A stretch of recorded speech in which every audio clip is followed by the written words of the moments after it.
corrupción, porque si no automáticamente eso pues va a generar no solamente exactamente, pero no solamente un descrédito, sino la sociedad va a decir, oye, bueno, pues entonces, si se hablaba de corrupción y salió algún fenómeno de este tipo, pues entonces no hay forma de atacarlo. Esperemos que esto sea así, pero vendrá en un proceso cíclico que tomará años, Estrellita. O sea, el tema de reconstruir los valores no son por decreto, no son porque la autoridad quiere o no quiere, sino es porque la sociedad debe de entender cuáles son los puntos de convivencia y cómo debe de convivir y cuáles son los límites de la convivencia. Esto que ustedes decían es, no podemos entender que la ciudadanía utilice fenómenos como la gasolina o como el tema de algunos accidentes para apropiarse de algo que no le corresponde, que no solamente es un delito, sino evidentemente tiene que ver con las formas en cómo se hace y cómo se está mandando mensajes a la ciudadanía de qué se puede hacer y qué no se puede hacer. Entonces, hemos visto muchos, yo creo que últimamente hemos visto muchos fenómenos de barbarie, ¿no?, que tienen que ver con la infuncionalidad institucional. ¿Y algunos que tienen que ver con el robo de los combustibles, Humberto? Sí, pero por ejemplo, cuando vemos estos fenómenos donde agarran al criminal en la colonia y lo quieren linchar, sí, pues evidentemente que eso nos demuestra dos cosas, que la autoridad no está funcionando y que por lo tanto la sociedad está ya en un punto de desesperación que le ha obligado a rebasar la barrera del valor moral de no atentar contra la integridad de otra persona porque pues quiere desquitarse de lo que hizo. Entonces, esa reconstrucción de los valores, insisto, no es por decreto, no es porque la autoridad diga en una ley ya voy a poner esto o en un decreto, sino tiene que ver con un proceso donde participan absolutamente todos y no va a resolverse en 6 años. Yo creo que la reconstrucción del tejido social pasa por un proceso de 2 o 3 generaciones o más y ahí va de la mano el tema de la corrupción, porque evidentemente el tema de la corrupción está ligado a un proceso de desconocimiento de valores frente a la actuación del servicio público, principalmente. Entonces, si no se empieza a trabajar esto de forma integral, no solamente con un gobierno federal, sino con gobiernos estatales y municipales, pero sobre todo con la sociedad, entonces va a ser muy difícil que esto termine. Yo creo que si el fiscal que está hoy en debate, tanto el federal como el local, realmente funcionan, es una oportunidad histórica, ayer Abelardo lo decía con mucha razón, esto puede dar un cambio radical o no, porque si logramos tener una fiscalía autónoma que ataque los delitos de corrupción como van a ser ya tipificados, creo que entonces se está dando una muy buena señal y Andrés Manuel tiene toda la oportunidad de entonces ahora sí ir con la sociedad, decirle, miren, yo ya hice lo mío, ahora ustedes hagan lo suyo y no estén buscando comprar de forma ilegal o gasolina o acceder a servicios, sino vámonos por la línea, ¿no?, que es la ley. Entonces, ahí va a ser un dato interesante si el fiscal logra ser realmente autónomo y se va realmente a atacar el tema de corrupción. Oye, Abelardo, es que a final de cuentas en la ciencia del aprendizaje humano o aprendemos por amor o aprendemos por miedo. Y en el tema del miedo, pues ahorita este sacrificio que se ha estado haciendo como sociedad de pasar 3 días, 2 noches para conseguir gasolina, de pues las pérdidas económicas, pues nos gustaría verlo reflejado en un castigo hacia quienes son responsables de toda esta situación, pero hasta el momento no lo hemos visto. O sea, hay algunas como indicios, ya lo señalaba Humberto, de algunas carpetas de investigación, hay algunas líneas, hay la rumorología del tema de los empresarios, pero la cuestión es de que en estos momentos no hay funcionarios tras las rejas, no hay empresarios tampoco a los que se les haya puesto ya echado mano, y seguimos viendo estos actos de barbarie que comentábamos con Víctor, con Humberto, y no hay nadie detenido, no hay ningún caso documentado. Así es, hay mucho hay mucha impunidad. Hay mucha impunidad y eso nos ha dolido durante mucho tiempo. Ahora, mientras más es el dolor, más es la expectativa, ¿no? Entonces, todo esto que ha sufrido la sociedad, 3 días formados, 2 días formados, pérdidas económicas, gente que no puede ir a trabajar, toda la afectación en todos los niveles, eso hace que tengamos una expectativa muy alta. Hay gente que dice, pues yo espero que acabando con el que se acabe el huachicol. Eso yo lo veo increíble. Pero hay gente que tiene esa expectativa. Hay gente que tiene expectativa y dice que se metan a la cárcel a todos los funcionarios, ¿no? Hay gente que dice Pemex va a resurgir. ¿Por qué? Porque si la mitad no se la compraban y ahora se la compran, va a tener mucho dinero, ¿no? Hay otros que dicen que va a haber funcionarios en la cárcel que va a bajar el costo del combustible. Entonces la expectativa es muy, muy, muy grande. Así como la expectativa del tema de la corrupción, ¿no? O sea, la expectativa es que en 6 años no tengamos corrupción, porque ese es el mensaje que ha mandado el presidente. O la expectativa de que con la Guardia Nacional va a bajar la delincuencia y vamos a ser un país seguro. O como decía que la expectativa de que ya no iban a robar, entonces íbamos a crecer al 4%. Todas esas expectativas tan grandes que nos generan dolor, pueden hacer que el descrédito de este gobierno sea muy grande y muy rápido, porque estamos empezando. No llevamos ni 50 días de gobierno. Y ya la expectativa y el encono social a todos los niveles, porque antes nada más le pegaba, a sus bases las cuidaba, ¿no? Y le pegaba a los fifís, a la clase trabajadora, a ellos les pegaba. Ajá. Ahora, y los de dinero eran los malos. Los de dinero eran los malos, que eso es el otro tema que me preocupa, porque finalmente, si estas carpetas de investigación, no necesitamos ser sabios para pensar, ni adivinos, para saber que algunos gasolineros van a salir en esas carpetas. Estoy seguro. ¿Por qué? Porque eran obligados en algunos casos a comprar este tipo de combustible. Porque en algunos casos llegaban incluso con pipas de Pemex y con factura de Pemex. A lo mejor ni sabían. Y ni sabían, y algunos eran amenazados.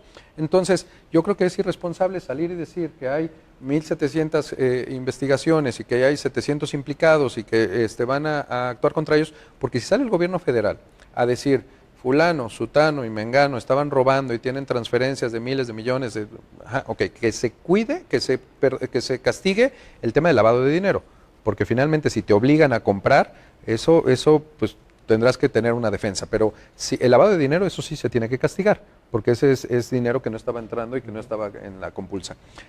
Pero yo creo que estamos también ante un momento donde puede haber una separación generada por la federación, más hacia la clase de Andrés Manuel, la base de Andrés Manuel realmente, y los empresarios que fueron beneficiados con esta industria del huachicol. Entonces creo que estamos en peligro todavía por eso. Creo que viene más y eso es lo que preocupa. Viene más. Doctor Víctor, ¿cómo ha visto usted, cómo evaluaría la actuación del gobernador de Michoacán ante esta situación de crisis? Es pues inevitable a veces hacer comparaciones más como ciudadanos, se hacen redes sociales que, por ejemplo, el caso del gobernador de Guanajuato, pues él sí se lanzó a Texas, negoció directamente con los empresarios y se consiguió unos ferrotanques que pues, pudieron paliar un poquito el tema del desabasto en el estado de Guanajuato. Aquí en Michoacán el posicionamiento que hizo inicialmente el gobernador fue de esto no me toca, es competencia federal y pues a mí no me hagan responsable. Incluso se viralizó un video por ahí. Exacto. ¿Qué decir de esto? Siempre lo he mencionado que las actitudes que ha tomado el señor gobernador creo que no le han favorecido. No sé si porque ya está en la mitad de su periodo y no ha logrado tener acciones concretas de beneficio a Michoacán y a la política que él prometió. Y entonces como que ahora ya la forma en que actúa es hasta burlona. Ese video que está mencionando en que empieza a chiflar y a quererse portar como ñero, ¿verdad? Con la disculpa a todos los que utilicen ese tipo de modismo.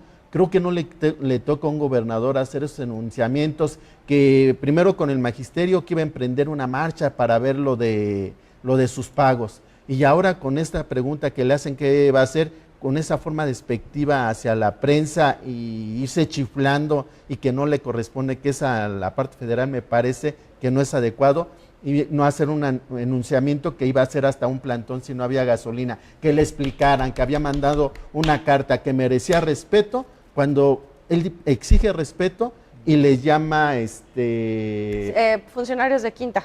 Funcionarios de quinta. O sea, explícame cómo pido yo respeto y hago ese enunciamiento. Un gobernador no puede permitirse, porque no es el gobernador, es nuestro representante, el que nos gobierna. Entonces, ¿qué tener una altura para ello? Creo que lo que debe hacer, yo lo manifesté anteriormente, que estos 30 kilómetros que están de ductos en el estado de Michoacán, ver qué es lo que ha pasado, si se ha canalizado mediante las investigaciones de la Procuraduría, se han hecho las carpetas para mandarlas a la PGR y se inician las investigaciones. No se ha hecho ninguna acción de ese tipo. No es contéstame la carta, sino, a ver, el gobierno estatal va a participar en que todos estos 30 kilómetros que existen de ductos de petróleos, revisemos por parte del procurador, José Martín Godoy Castro, en lugar de estar ahorita haciendo política si se queda 9 años o no, vamos a ver cómo vamos a accionar. Como usted lo dijo, el gobernador del estado de Guanajuato, él dijo, me voy a Texas para traer, cuando se decía que las gasolineras como Rexol traían su gasolina de Texas y se vio que no, con este robo que existe de gasolinas. Y me voy a regresar un poquito a lo que tocaba aquí el licenciado Abelardo, en el Éxodo, el 21-23, habla de el ojo por ojo y diente por diente, de que si ese pueblo no entendía se tenía que castigar. Y retomó un poquito esa parte moral. No podemos regresar a esas leyes draconianas tampoco, de que vamos a, mediante el castigo, a hacer que los demás entiendan, o lo que decía Tomás Hobbes, que el hombre es el lobo del hombre, ¿sí? Sí tiene que existir ya los límites. La ley es un límite de acciones que se deben tomar para que se trate de hacer justicia. Entonces, si un gobernador leyó bien a Maquiavelo, ¿verdad? El príncipe de Maquiavelo, siempre se ha dicho que eso es irse en contra de los que tiene que gobernar y no, da los principios de que se debe ver el beneficio de los que yo gobierno. Y para el buen gobierno. Y para el buen gobierno. Entonces, últimamente ha hecho tropiezo tras tropiezo, enfrentamiento tras enfrentamiento. Dice algo Andrés Manuel López Obrador y siente que pierde cámaras e inmediatamente él hace enunciamientos, pero denostando, burlándose. Pero ese video me parece que es lo peor que ha hecho ahorita, que creo que debe pedir una disculpa no solamente a esos periodistas, sino a Michoacán y empezar a gobernar. Y ya para concluir, Humberto, ¿qué tanto la acción, la motivación que existe detrás de esta campaña en contra del huachicol obedece a esta necesidad imperante de darle respuesta a quienes votaron por él, a quienes tienen todavía un voto de confianza por el presidente, y qué tanto en realidad es una estrategia? Pues mira, es que ese es el punto. Pronto no vamos, digamos, ahorita no sabemos bien a bien qué va a hacer. Uno esperaría que evidentemente se tiene una estrategia de combate al huachicol y por lo tanto esto va más allá de un tema político, ¿no? Que va en un tema de una política de gobierno que busca atacar la corrupción.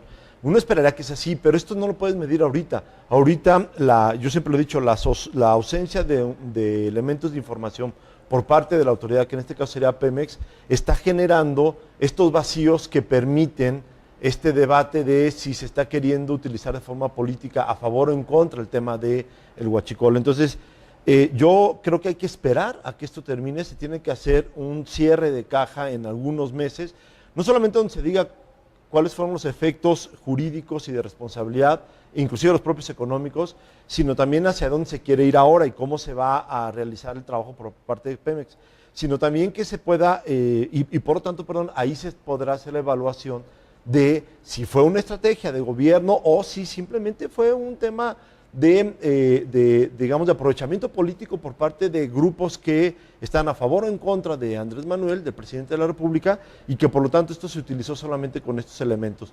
Se ha querido ver el ataque a la corrupción en Pemex como inclusive el querer ocultar algunas otras cosas.